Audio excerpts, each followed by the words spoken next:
नमस्कार, जनता टीवी देख रहे हैं आप। आपके साथ मैं हूं अंजलि भंडारी और क्या कुछ रहेगा खास इस बुलेटिन में आज, उस पर सबसे पहले नजर डालते हैं। हिमाचल देश भर के उन राज्यों में शामिल हो चुका है जहां पर 5G तकनीक दस्तक दे चुकी है। आगे दिखाएंगे आपको 5G से युक्त शहरों की कैसे बदलेगी रफ्तार।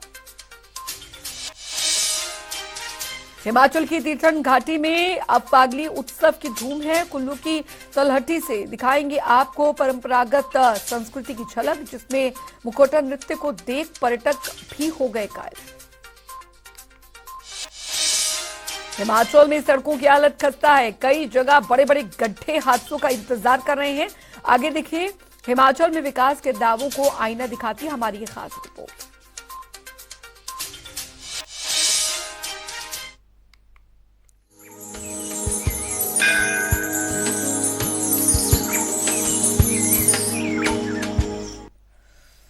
और चलिए रुक करेंगे सबसे पहले इस बीच आ रही एक बड़ी खबर की और बड़ी जानकारी आ रही है, वो आपको बताने जा रहे हैं। तो फॉरेस्ट डिपार्टमेंट में बड़ा फेरबदल किया गया। हिमाचल सरकार ने बदले आईएफएस अधिकारी। तो 21 आईएफएस और 19 एचएफएस अधिकारी बदले गए हैं। राजेश इक्का को पीसीसीएफ मैनेजमेंट लगाया गया है। प्रिंसिपल सेक्रेटरी फॉरेस्ट ने यह आदेश जारी किए हैं। तो 21 आईएफएस और 19 एचएफएस अधिकारी जो है उनके तबादले किए गए। राजेश इक्का को पीसीसीएफ बनाया गया है। तो प्रिंसिपल सेक्रेटरी फॉरेस्ट ने इसके आदेश जो है वो जारी किए गए। तो हिमाचल सरकार ने बदले हैं आईएफएस अधिकारी। जी हाँ, 21 आईएफएस और 19 एचएफएस अधिकारी बदले गए हैं। फॉरेस्ट डिपार्टमेंट में बड़ा फेरबदल हुआ है।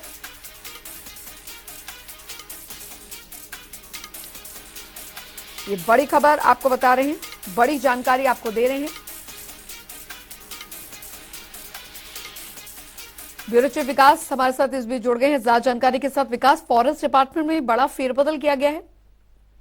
बिल्कुल, देखिए, और वन विभाग में जब से यहाँ पर सरकार में जो सत्ता परिवर्तन जिस तरह से हुआ है और सुक्खू सरकार बनी है कांग्रेस की, ऐसे में पहली मर्तबा देखा जा रहा है कि इतने बड़े स्तर पर जो है वन विभाग में इस तरह से फेरबदल जो है वो यहाँ पर किया गया है। तबादले, पदोन्नति, दोनों ही तरह की चीजें जो है वो देखने के लिए मिल रही हैं।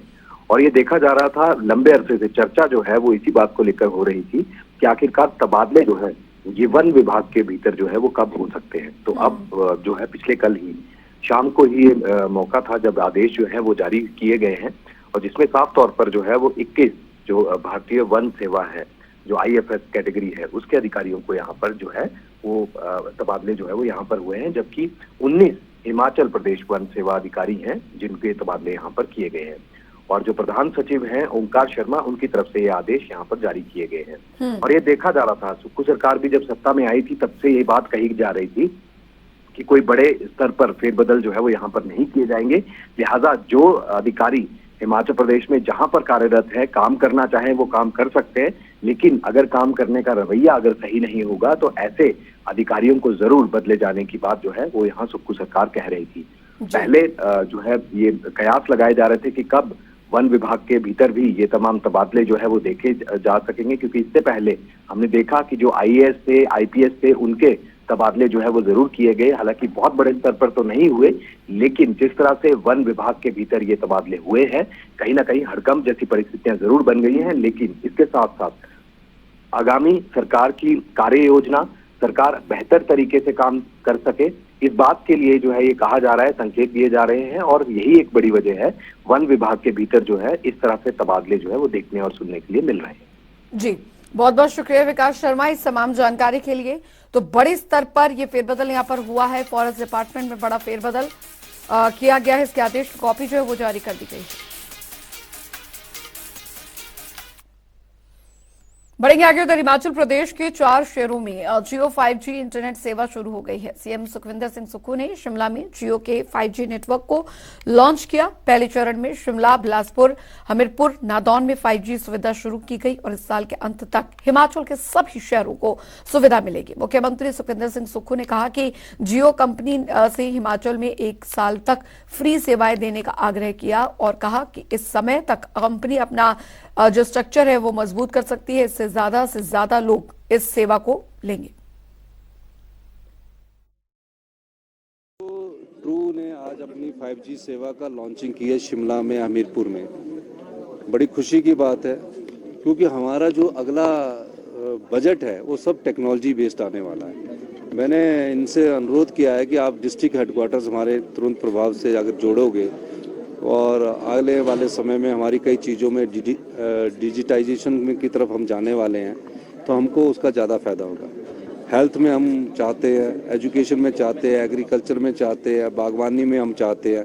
सब दृष्टि से कैसे हम आगे बढ़े, क्योंकि ड्रोन की पॉलिसी भी हमने बनाई है, उसका भी हम जल्दी अभी कैबिनेट में हमने मेमोरेंडम रखना है और आने वाले समय में जो भी टेक्नोलॉजी बेस्ड एजुकेशन है उसको हम आगे लाना चाहते हैं। देखिए, एजुकेशन में हमने कोर्सेज की बात कर दी है। टेक्निकल एजुकेशन में हमने artificial intelligence, IoT, machine learning, data science, जो भी भविष्य के लिए आज के टेक्नोलॉजी के युग है उनके लिए हमने पैसा भी दे दिया है और अगली बार उनका करिकुलम भी तैयार कर दिया है, डाटा साइंस से लेकर जो भी और भी है। और उनको हम हिमाचल के जो विद्यार्थी हैं उनको IITI में पढ़ाएंगे, पॉलिटेक्निकल में पढ़ाएंगे जो कोर्स अभी नहीं है, और इंजीनियरिंग कॉलेज जो हिमाचल के उसमें पढ़ाएंगे ताकि उनको जॉब अपॉर्चुनिटी ज़्यादा से ज़्यादा मिल सके। तो उस दृष्टि से हमने उसमें तो परिवर्तन कर दिया है। जो न्यू एजुकेशन है, न्यू एजुकेशन पॉलिसी को भी हम लागू कर रहे हैं और उसमें हम Rajiv Gandhi day boarding school ला रहे हैं जिसमें हम बच्चों को खेलने की सुविधा होगी, खाने की सुविधा होगी और शाम को घर जाने की भी सुविधा होगी। उस सिस्टम में भी हम लेटेस्ट टेक्नोलॉजी का यूज कर रहे हैं। ये सारी टेक्नोलॉजी हम जो हमें अच्छी सुविधा उपलब्ध कराएगा उनसे हम उनका इंफ्रास्ट्रक्चर सही है। तो उन्होंने कहा ही है क्योंकि जब तक ये पूरा इंफ्रास्ट्रक्चर नहीं बनाएंगे ना तब तक तो फ्री देंगे, पर फ्री देने से पहले ये चाह रहे हैं कि आप इंस्ट्रूमेंट खरीदिए। सर, करुणा मुल्लक वाले भी आज आपसे मिलने पहुंचे हैं और विधानसभा में पहुंचे थे, कब तक उनकी मांगे जो है पूरी? आगे बढ़ेंगे। अडानी समूह के सीमेंट प्लांट बंद हुए 62 दिन का समय बीत चुका है। अब तक इस विवाद में बीच का रास्ता तय नहीं हो सका। हिमाचल प्रदेश राज्य सचिवालय में दोनों पक्षों की बैठक एक बार फिर असफल रही। हिमाचल प्रदेश सरकार की तरफ से उद्योग मंत्री हर्षवर्धन चौहान ने दोनों पक्षों के बीच समन्वय स्थापित करने की कोशिश की, लेकिन वे सफल नहीं हो सके। सीमेंट प्लांट विवाद को लेकर ट्रक ऑपरेटर यूनियन के प्रतिनिधियों का कहना है कि अडानी समूह अड़ियल रवैया अपनाए हुए हैं। हमने सारी बातों को मद्देनजर रखते हुए एक निर्णय लिया था कि अल्ट्राटेक के अंदर जो कि इसी वेन्यू के अंदर काम करती है उसका रेट 10 रुपये 58 पैसे था, पर हम ये जो अडानी ग्रुप एक भ्रम फैला रखा है कि ट्रांसपोर्टर जबरदस्ती कर रहे हैं या अपनी मर्जी से काम कर रहे हैं या रेट अपनी मर्जी से करते हैं, ऐसा कुछ नहीं है। ये I want to make this thing very much clear, we are working under an agreement. इन सबने बैठ के एक निर्णय लिया कि भाई लोगों के हित को ध्यान में रखते हुए, और सरकार की जो कोऑपरेशन है पूरी तरह हमारे साथ है। सरकार ने ये पूरी तरह से कहा कि भाई आप लोग जो चाहेंगे वो रेट हम अडानी से कन्वे करने की कोशिश करेंगे, उसको मनाने की कोशिश करेंगे। पर उनके जो CEO आज आए हैं उन्होंने जो कल भी रेट हुआ जिस तरह रामकिशन जी ने बताया उससे भी कम रेट कर दिया, तो इनके अंदर कोई स्थिरता नहीं। सीमेंट प्लांट वालों ने भी अपना रेट कोट किया है जो कि बहुत कम है, और हमने वो रेट ट्रक ऑपरेटर यूनियंस को भी बताया है, मगर ट्रक ऑपरेटर यूनियन ने कहा है कि भाई वो रेट जो है बहुत कम है, हम इस रेट पे मानने को तैयार नहीं है। उन्होंने जो सीमेंट प्लांट है उन्होंने 10 रुपये फॉर 6 टन सिंगल एक्सल और 9 रुपये जो है वो डबल एक्सल वाली गाड़ी का रेट कोट किए हैं, और जबकि ट्रक ऑपरेटर यूनियन ने जो रेट कहे हैं वो 10 रुपये 70 पैसे पर किलोमीटर जो है वो उन्होंने रेट कोट किया है।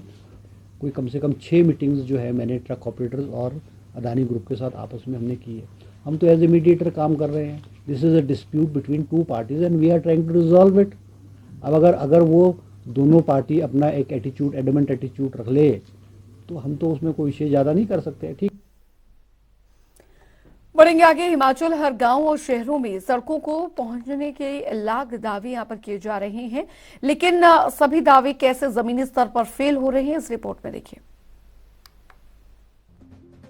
कहने को तो प्रदेश का सबसे बड़ा औद्योगिक क्षेत्र बद्दी नालागढ़ है और यहाँ पर देश के नामी गिरामी कंपनियों ने अपने उद्योग लगाए हैं, जिसके चलते प्रदेश सरकार के खाते में टैक्स के रूप में करोड़ों रुपए जमा भी हो रहा है। लेकिन बावजूद इसके भी क्षेत्र के लोग आज भी मूलभूत सुविधाओं से वंचित हैं। नालागढ़ बद्दी नेशनल हाईवे 105 की बात की जाए तो सालों से इस मार्ग की हालत खस्ता बनी हुई है और सड़कों में बड़े बड़े गड्ढे पड़ चुके हैं और गड्ढों के कारण आए दिन यहाँ पर सड़क हादसे होते हैं। 2005 से लेकर अब तक की बात की जाए तो सैकड़ों लोग सड़क हादसों में अपनी जान गंवा चुके हैं। वहीं आज भी ये स्थिति बनी हुई है। सड़क से उड़ने वाली धूल के कारण लोग गंभीर बीमारियों की चपेट में आने लगे हैं।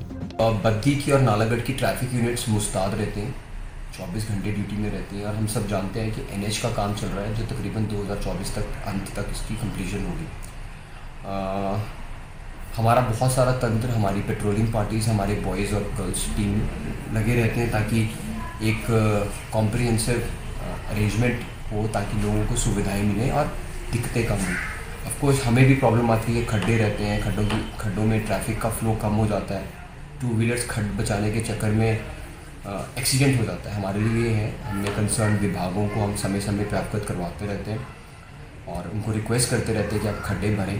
अब जैसे बद्दी की बात करें, अब बस स्टैंड नया बनना है, हमने रिक्वेस्ट किया है कि इस पे जो नई साइट है उस पर डेवलपमेंट काम तुरंत शुरू हो क्योंकि जनता को सड़क पे खड़ा होकर बस में लोडिंग अनलोडिंग और अलाइनमेंट और बस पकड़नी पड़ती है। हालांकि सरकार ने NH 105 के 4 लेन करने को लेकर काम शुरू करवा दिया है, लेकिन बावजूद इसके जिस जगह पर सड़क है उस सड़क की अभी भी मरम्मत नहीं हो पा रही है और आलम ज्यों का त्यों बना हुआ है। न्यूज डेस्क, जनता टीवी।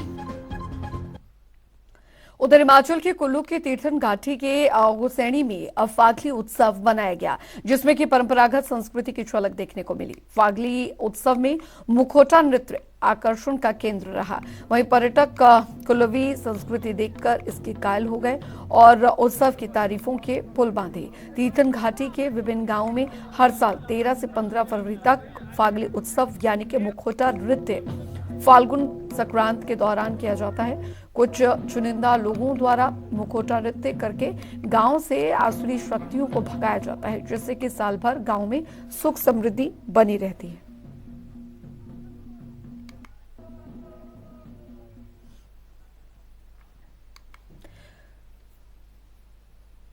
और चलिए अब रुक करेंगे 12 जिले 12 खबरों की ओर।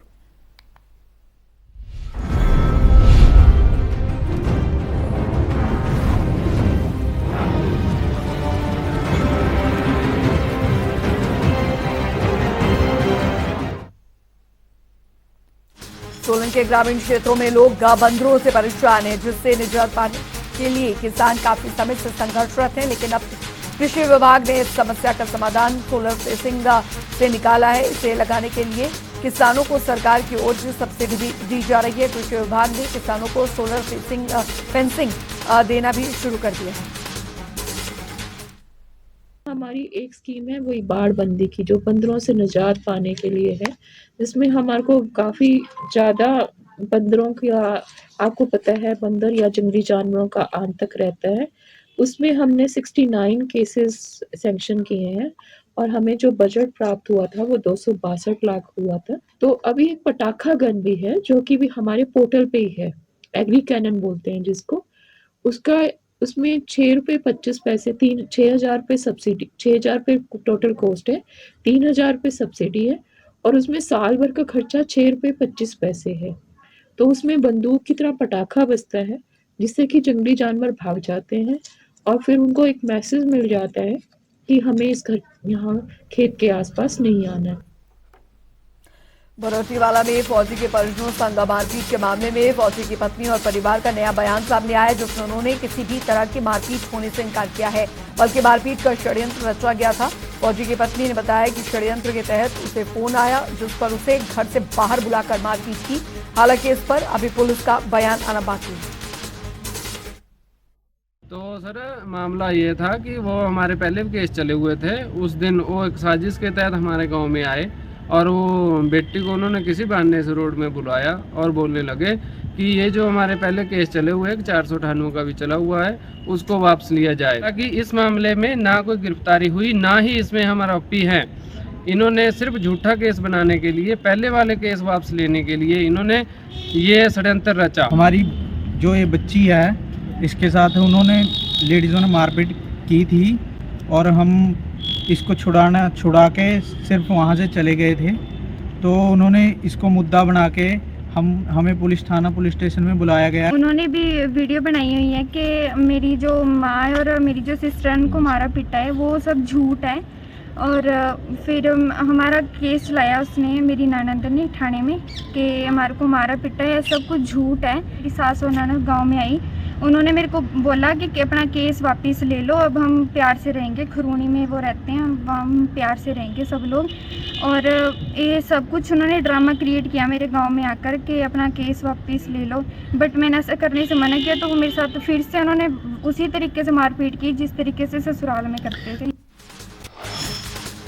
हमीरपुर में लग रही अवैध रेहड़ी पर नगर परिषद शिकंजा कसेगा। आपको बता दें, अवैध रेहड़ियों पर नगर परिषद की ओर से जुर्माना लगाया जाएगा। बता दें आपको कि नगर परिषद के अंतर्गत 180 रेहड़ी धारक पंजीकृत हैं और जिससे नगर परिषद को अच्छी खासी आमदनी होती है। लेकिन शहर में कुछ ऐसे रेहड़ी धारक भी हैं जो कि अवैध तरीके से रेहड़ी लगा रहे हैं और नगर परिषद को चूना लगा रहे हैं। लेकिन अब परिषद की ओर से अवैध रेहड़ी धारकों पर शिकंजा कसा जाएगा।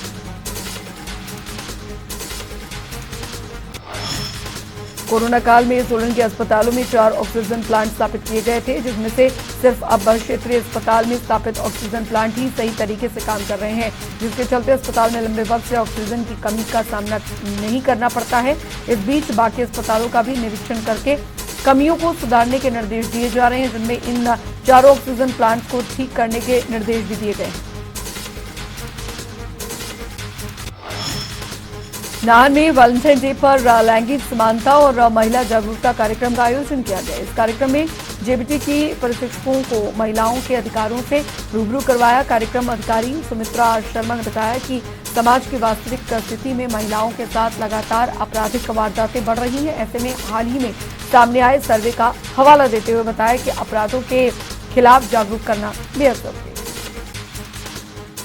आज हम जो डाइट में यहाँ पे 1 दिवसीय सेमिनार कर रहे हैं, जिसका मुख्य जो उद्देश्य है जेंडर इक्वलिटी को लेके फोकस्ड है, क्योंकि अभी जो है आज वैलेंटाइन डे है और वैलेंटाइन डे जो है उसको प्यार और दोस्ती का दिन माना जाता है। लेकिन हम जब पूरे विश्व में देखते हैं तो बहुत सारी औरतें जो है, इवन डीपी की जो एक रिपोर्ट आई थी उसमें ये पाया गया था कि 1/3 जो औरतें हैं वो बलात्कार, हिंसा, इन सब का गैर बराबरी का शिकार होती है समाज में। मतलब विभिन्न तरीके के वायलेंसेस है और विभिन्न तरीके की गैर बराबरी जो है वो समाज में दिखती है।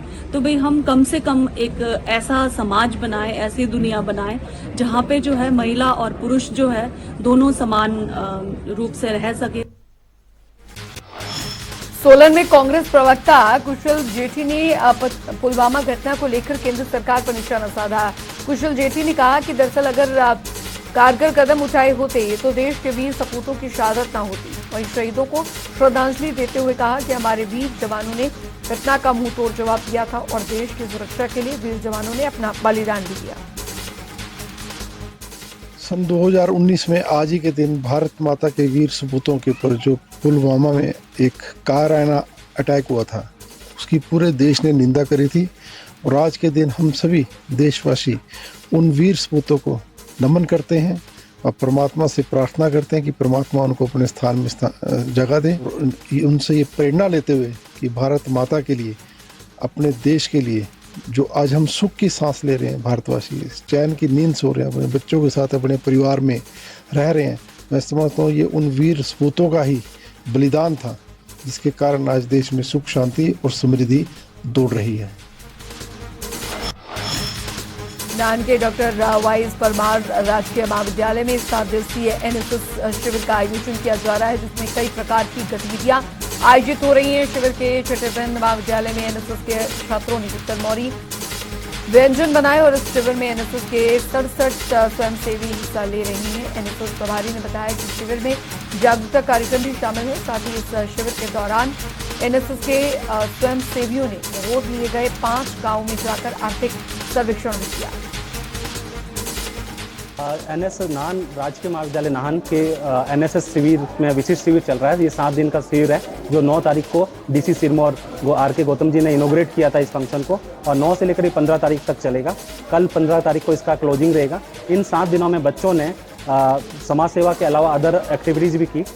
लोकल फूड आइटम्स की हमने प्रदर्शनी लगाई, जिसमें ककुआ, सिड्डू, तेल पक्की, दरोटी भात, गुलगुले, सतोले, खोबले, रोमाली रोटी, राजमा दाल, चलोटे, रुस्के और विशेष थाली और कॉम्प्लीमेंट्री में नायलन खम्मन, ये सिरमौरी व्यंजन की हमने एक प्रदर्शनी लगाई। ये पैड है और यहाँ पर हमारा सारा महाविद्यालय का स्टाफ उसको अच्छे से एंजॉय कर रहा है। आज हमारे एनएसएस 7 दिवसीय शिविर का 6ठा दिन है और इसी के साथ 6 दिनों में हमने बहुत गतिविधियां भी की, जिसमें कि गांव सैनिक सह तथा अन्य आसपास के गांव में सर्वे भी किया गया, जिसके साथ साथ क्लीनिंग अवेयरनेस का कैंप भी चलाया गया और साथ में हमारे कॉलेज का जो क्षेत्र है आसपास का बनोग में, उसमें रैली भी चलाई गई और हमारे पास बहुत ही अच्छे टैलेंटेड बच्चे निकल कर आए, जो हमने अभी देखा भी।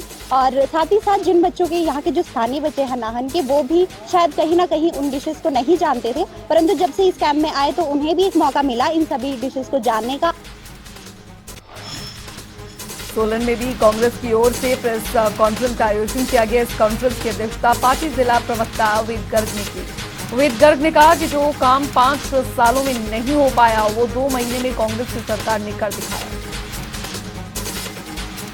यहाँ पर हिमाचल प्रदेश के हैं, जो भी आपने मुझसे सवाल पूछे, मैंने उनको आपको जो भी मेरी नॉलेज में थे मैंने उसका जवाब दिया।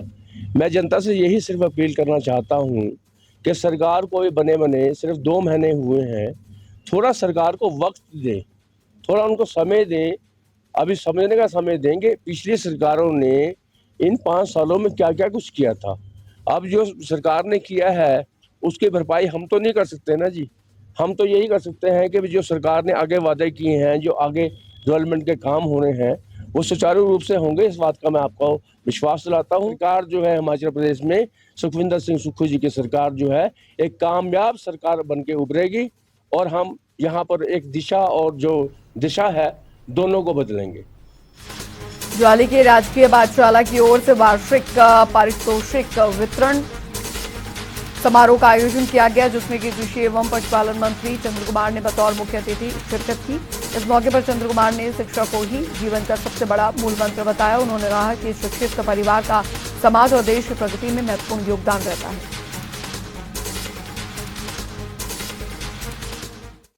कंपटीशन में आए और विश्व की स्पर्धा में इस विश्व के दौर में हम अच्छे पढ़े लिखे जो है वो हमारे समाज में हम लोग पैदा करें। इसलिए हिमाचल प्रदेश में हर 3 किलोमीटर के ऊपर आपको सीनियर सेकेंडरी स्कूल मिलेगा, हर 2 किलोमीटर के ऊपर हाई स्कूल मिलेगा। और उस वक्त उन्होंने ये कहा था कि अगर मैं एक बेटे को शिक्षा देता हूं तो मैं परिवार में एक आदमी को शिक्षा देता हूं तो मैं पूरी। बद्दी में लगातार 4 दिन चली हिंदी फिल्म की शूटिंग में स्थानीय लोगों ने अपना खूब दमखम दिखाया। दरअसल हिंदी और पंजाबी फिल्मों की सुपरस्टार लीला सैनी अपनी हिंदी लघु फिल्म बना रही हैं और फिल्म की शूटिंग बद्दी और आसपास के क्षेत्र में हुई। इस फिल्म में स्थानीय युवाओं को अपनी कला दिखाने का मौका दिया गया। बता दें कि ये फिल्म 40 मिनट की है। जल्द ही ये फिल्म प्रसारित की जाएगी।